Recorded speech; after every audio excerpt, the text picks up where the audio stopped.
Hey guys, so this is part two. We're going to talk about vertical asymptotes and holes. So vertical asymptote is where x can't be something in the denominator. So if you factor, because you have to factor first here, if you factor and you cannot cancel something, that creates a vertical asymptote. And you'll label that with the VA and the x equals.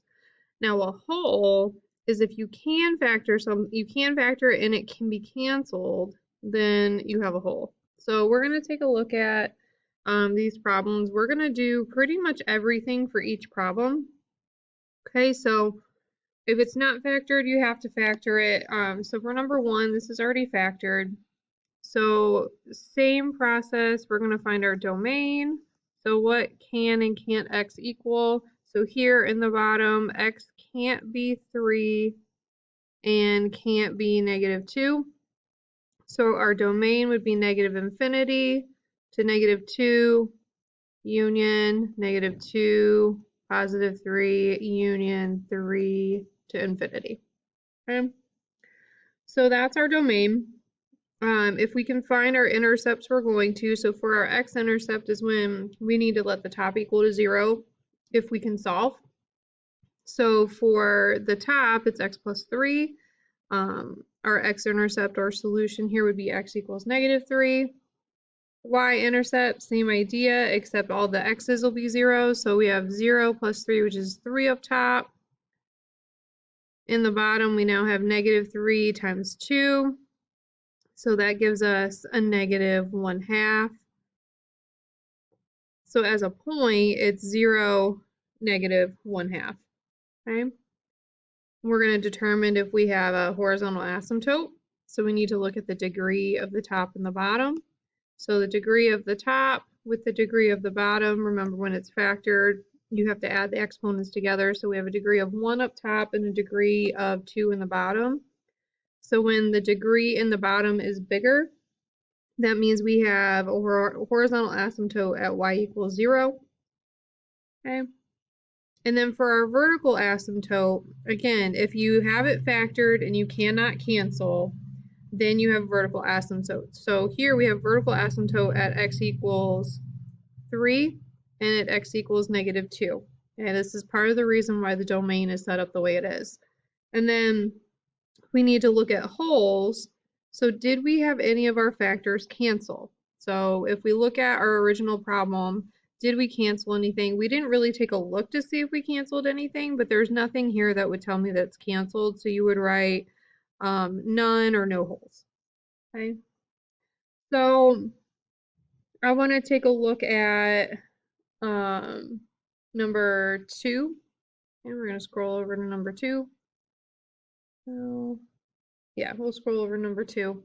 So this one's already factored. So we have x plus 1 over x plus 2 over x plus 1. So the x plus 1's cancel. They factored it, but then they didn't simplify. So we're just left with 1 over x plus 2. Okay.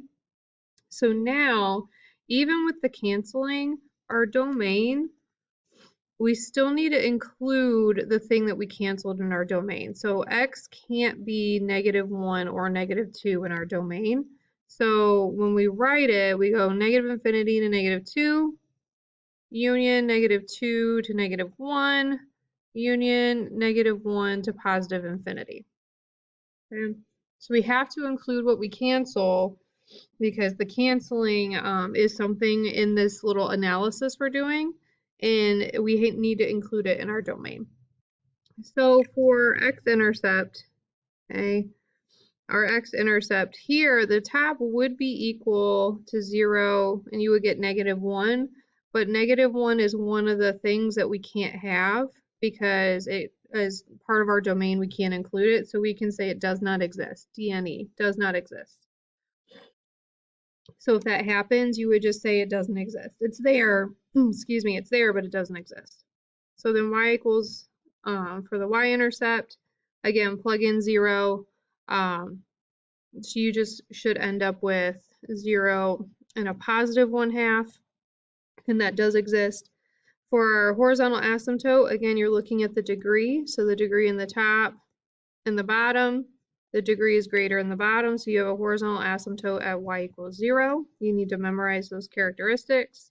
And then for vertical asymptote, what is left after you factor and cancel, that's your vertical asymptote. So here we have a vertical asymptote at -2.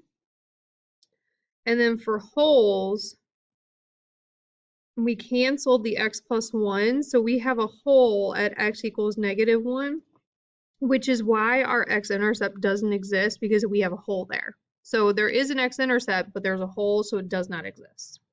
Okay? So with that, I would like you to try number 3 on your own. I want you to try the whole factored part when we do the analysis. So do number 3 on your own. I'm going to leave 1 up on the screen so you can, reference it. But go ahead and do that now. All right, so for number 3, this is what you should have. So you have a domain of x can't equal 0 or -1 because of the canceling, and then what's left over. So your domain is right up here. Your x-intercept is 0, does not exist, okay, because it is part of your things that x can't equal. Y-intercept is 0, 1. And horizontal asymptote is at y equals 0. Vertical asymptote is at the -1. That's the x plus 1's left over. And you have a hole at x equals 0 because of the canceling. Okay, so we're going to keep going. I'm just going to scroll down to number 5. It's just easier if it's still on the screen to the left. So we're going to go down to number 5. We're going to do the same thing, except now we have to factor. So we'll do a factoring one together, and then I'll have you do a couple more on your own. So let me get this back over here. So then if we factor, you factor first like you're supposed to. If it's not already factored, the bottom is difference of squares. So x plus 4, x minus 4. In the top, we multiply to 8, but add to a -6. So it's negative, so -2 and -4. And now we have a -4 and a -4 that cancel. So our function, when simplified, is x minus 2 over x plus 4. Okay, so that does affect our domain and affects the rest of our information. So our domain, x can't equal what canceled out, so x equals 4, and it also can't equal -4 because that's what's left in the bottom. So plus or minus 4. So when you write it, you have -infinity to -4, union, -4 to 4, union 4 to positive infinity. Okay. So now your x-intercept, set the top equal to 0. So for this one, your x-intercept would be equal to 2 because that's what's left over. The x minus 4 is canceled out, so we can't include it. Your y-intercept is where everything is 0. So we have -2 over a positive 4, so that would be -1/2. Okay. And then horizontal asymptote. So look at your degree. It's the same degree. Okay, even if you had this original one right here, it'd be the same degree. So when it's the same degree, you divide by the coefficient. So you have a not a y-intercept, you have a horizontal asymptote at y equals 1. Vertical asymptote is where where it's left over, it cannot cancel. So where it doesn't cancel is where we have the x equal to -4. And then holes, our last piece, did we have anything that canceled? And we did. So we have a hole at x equals +4. Okay, at x equals +4. Okay, so I'm going to leave 5 up here, but I would like you to do number 6 on your own. Okay, I'm going to leave it up. I'm going to move it just a little bit so you can see 6. I'm going to do 6 on your own, so go ahead and do that now. All right, so for number 6, we do have some canceling happening. So originally it was +7 plus 3 all over +7, which gives you an x plus 3 when you're done. So because we had the canceling, our domain can't equal the -7. So we have -infinity to -7, union, -7 to positive infinity. So x-intercept, so what makes the top 0? So -3 makes it 0, so x equals -3. Y-intercept is the +3. There's no horizontal asymptote because there's no denominator. Vertical asymptote, again, there's no denominator left. Poles, we have to include where x, where we canceled, so x is going to equal -7. So the graph does look linear for this, but because we do have this hole right here, we do not just have a straightforward linear function. It is a rational function with stuff that cancels.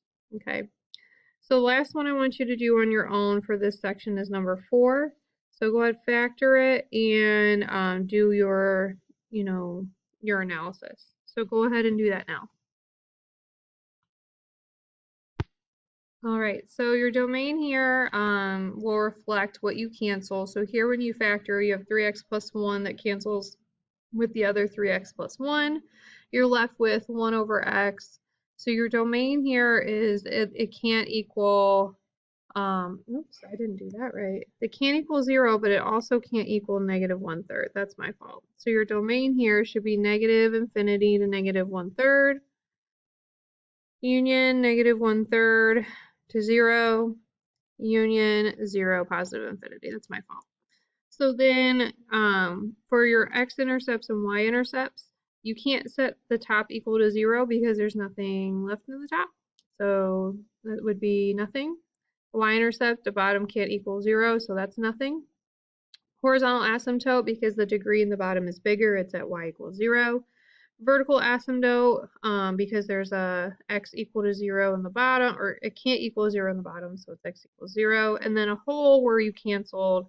So if you set 3x plus 1 equal to 0 and solve, you would get -1/3, and that's where your hole is. Okay, so you have to list that all out with the -1/3. Okay, so we're going to use this information to help us with graphing. Okay, so we're going to do one together and I'll have you do one on your own and then we'll be done. So for this first one, we have this function. It's not factored yet. So we have x over, we know I have two x's here. Factors of 3 are 1 and 3. So one's going to be negative and one's going to be positive. To get that -2. So I know in my domain that x cannot equal a +3 and a -1. So -infinity to -1, union -1 to 3, union 3 to infinity. We're not going to do anything with range. Okay. So we're going to move on from that. So x-intercept, same thing with the top equals 0. So this is at x equals 0. Y-intercept is 0, 0, because you set the top equal to 0 and all the other x's equal to 0, and it makes the whole thing 0. So horizontal asymptote, the degree in the bottom is bigger. So we have 1 in the top and 2 in the bottom. So you have a horizontal asymptote at y equals 0.